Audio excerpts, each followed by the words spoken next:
We wish to collaborate sincerely with our local partners, platforms, talents, all the creativity that lies here, because they have the in-depth understanding of the topics, the details from a Chinese perspective, and we have some ability to internationalize ideas.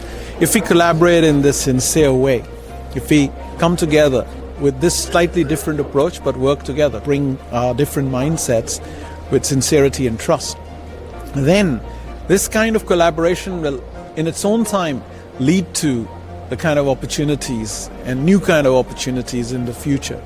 So that's kind of how we see it from our perspective as Warner Brothers Discovery.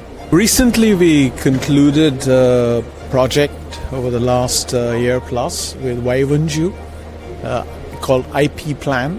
We invited 5 emerging young talent from China to produce films on their vision, but in collaboration also with us at Warner Brothers Discovery. I think this is the right way to come together and work on these ideas.